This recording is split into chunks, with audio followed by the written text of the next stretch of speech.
Thank you very much. It's great to be here. Thank you for having me.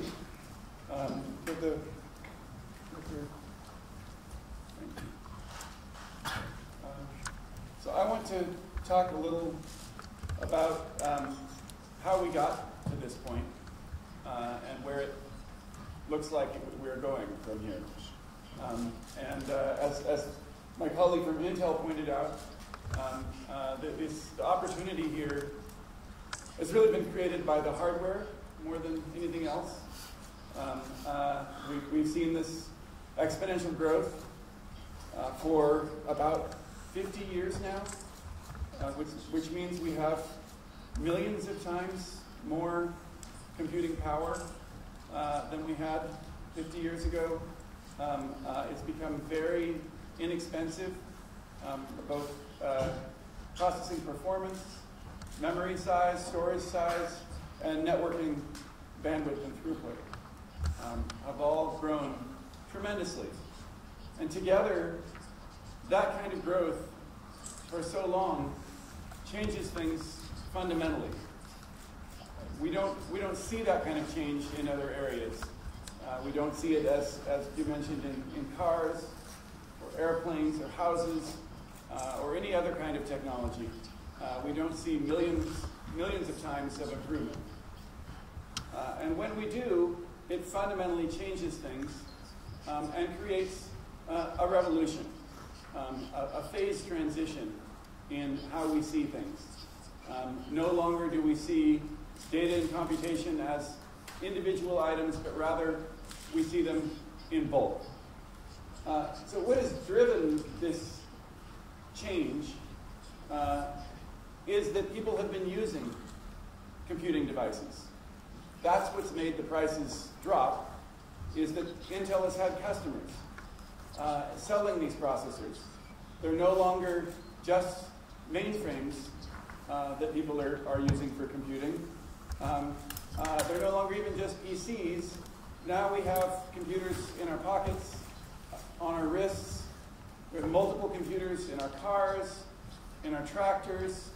We have sensors and cameras everywhere that are networked. With the Internet of Things, we expect this trend to continue. And we're seeing more and more devices, which in turn generate more and more data. And this data is incredibly valuable because it gives us a picture of what we're doing with these devices. If we collect the data, we can combine it and create very high-resolution images of what these devices are doing, how people are using the devices, and therefore how our businesses are running. And that gives us the ability to improve and optimize our businesses. So it's this combination of affordable hardware and the data that it generates, which permits us to improve. And I think we're seeing now that in industry after industry, this is becoming the normal way that industries do improve. Industries that we don't think of as being high-tech industries, mining, farming, transportation, are rapidly becoming very, very technological industries because they're starting to realize that they can achieve much faster improvement by measuring their performance through the collection of data. So we have hardware, and we have some data. We need some software, and we need a way to create software. In the past 20 years or so, we've seen the rise of a new method for software creation in open source. One of the first very successful open source projects was Linux. Linux has become probably the most used operating system in the world. Used on phones, used on servers, used on desktops. Now, it may or may not have been a great operating system when it first started, but because it was open source, people contributed and made it better, made it more general, and made it more useful. And I think this pattern has continued to be repeated. That people prefer an open source platform because they trust it, they can approach it without fear of having to pay for it, and they can modify it and change it to fit their needs. I have some personal experience with this in a couple of projects. First was a project called Lucene, which I wrote in the late 1990s and turned into an open source project in 2000. Now, Lucene is a text search library, lets you build search into an application. And when I wrote it, it was good search technology, perhaps as good as anything that was commercially available. But it may not have been better. But what made it different was that it was open source. And since 2000, Lucene has grown and gotten better and better to the point where it has now become the most used search technology, I believe, in the world. And again, it's not because it was necessarily the best at the beginning, but because it was open source, made it something that people were comfortable adopting and building their businesses around without fear that they might have to pay increasing prices to a vendor as their business grew and lose control over their own business.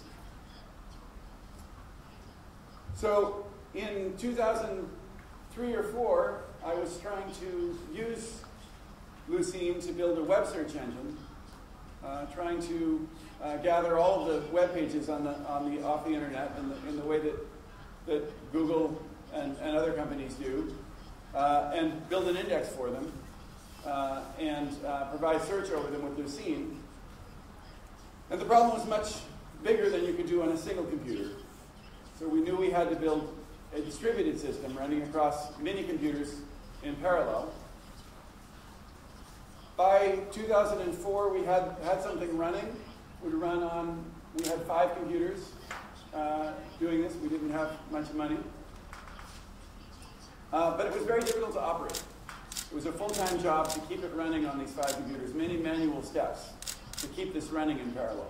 So in theory, the algorithms were very scalable and would scale to thousands of computers, but it would take hundreds of people to run it on thousands of computers. Around this time, in 2003, 2004, Google published a couple of papers about the way that they were managing their data systems.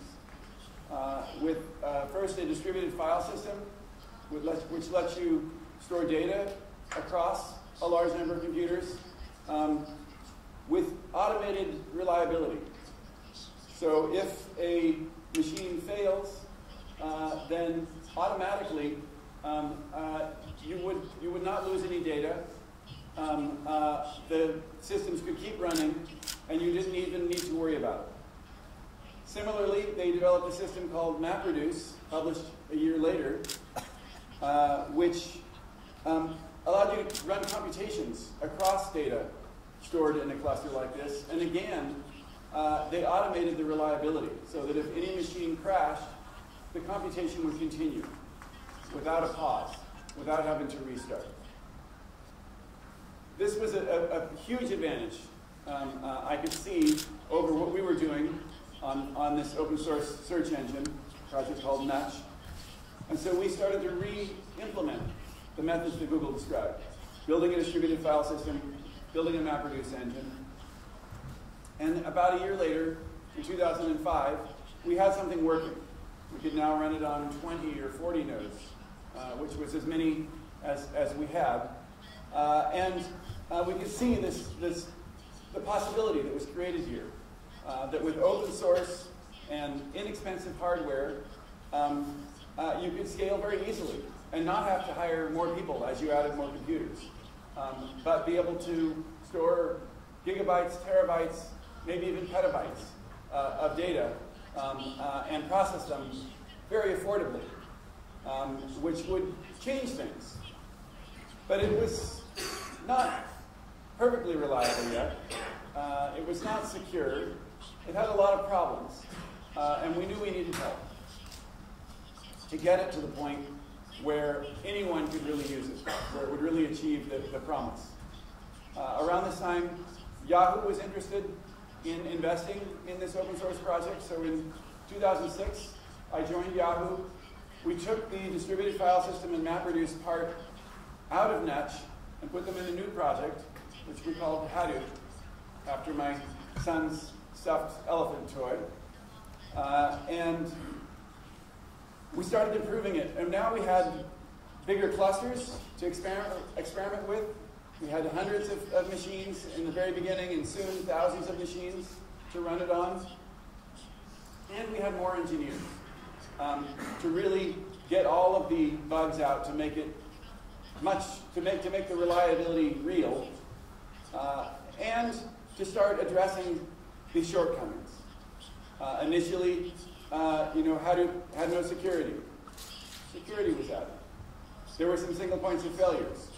Single points of failure that could take the whole system down. Those were removed. There was a lack of encryption. Together with Intel and others, we've now provided encryption of data on the wire and at rest. Again and again, we've seen these fundamental improvements in this platform. No longer does it just support MapReduce, but now it has a general purpose scheduler, which MapReduce is but one kind of computation you can do. The scheduler is called Yarn. So again and again, we see Hadoop mature to become, through the efforts of this large open source community, a very capable platform for data computation. And around Hadoop, we see something even more incredible, which is a growth of different styles of computation that you can perform on top of this kernel, on top of Hadoop as a kernel. Initially, all you could do were batch computations, MapReduce. Batch computations for Java programmers who write map functions and reduce functions, which is not everyone. But soon, we saw in the early days the addition of other languages, such as Pig, a scripting data flow language, and a system called Hive, which lets people write SQL queries. Both of these are translated into MapReduce jobs, so it's still a batch programming system with those. But soon, people started to build things on top of this that weren't batch. We saw HBase, which is an online key-value store. Supports very high rates of insertion and random access lookups of data items, permitting a lot of online applications in real time. Sharing this kernel, sharing the same file system, the same security mechanisms, the same scheduling. And after that, systems like Impala, providing very fast interactive SQL, no longer batch SQL. And this trend continues. We see more and more kinds of computation added. You heard mention of Spark, which supports in-memory computation, and very fast iterative computations, useful for machine learning. Spark also supports stream processing, so that as data is arriving, it can be incorporated into computation results and delivered to people immediately. And on and on. This ecosystem is growing stronger all the time, and we see it enables a different way of operating. No longer do you need to build a system specific to one application that you then load your data into for that application and run that application, and then another application runs elsewhere with its data loaded into it. Instead, with this system, you can push all of your data into one system and have different applications sharing that one copy of the data. Because you have this wide variety of tools and you have very affordable storage. This combination with a unified security system permits a new way of operating than people were doing before. Initially, when we started, there were lots of people doing similar things. There was, I expected there to be many implementations of the ideas that Google described from many vendors, and that there would be a struggle to find out which would be the winner. That didn't really happen.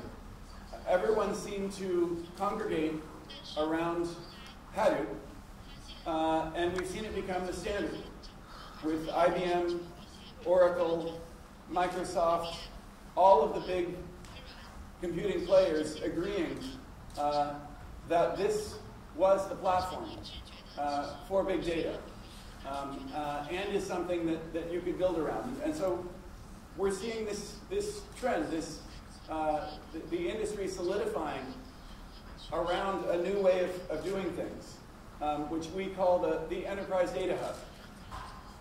And the Enterprise Data Hub supports this different style, which I was talking about, and we're seeing that more and more people are using it for their new applications, that it becomes the default platform. My colleague Amar Awadallah uses an analogy of a smartphone. Our smartphones are phones, they're calculators, they are cameras, they are activity trackers, they are calendars. They have all these different functions, all these different kinds of applications that we can use them for. And they're not necessarily the very best thing that you can have for any of these. They're certainly not the best camera that you can buy. Yet, probably 90% of the photos taken today are taken with smartphones. Because the smartphone is there, you know how to use it, it's in your pocket, and it's integrated with all of the other tools in your life. You can send the photos, you can share the photos easily. You can edit them right there in place. And similarly, we think that the Enterprise Data Hub will have a similar role. It's not that every single system that people use for data will be in the Enterprise Data Hub, but most of them will over time. Because it's convenient, because it's the place where your data already is, because your tools are already there, because they're integrated. So that's the vision that we're working to fulfill at Cloudera and Intel.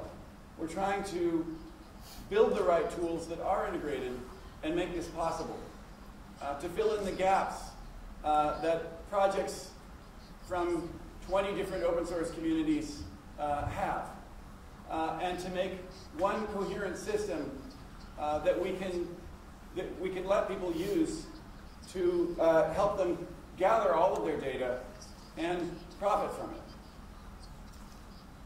That's all I wanted to say. I think we're going to have time for questions here in a minute.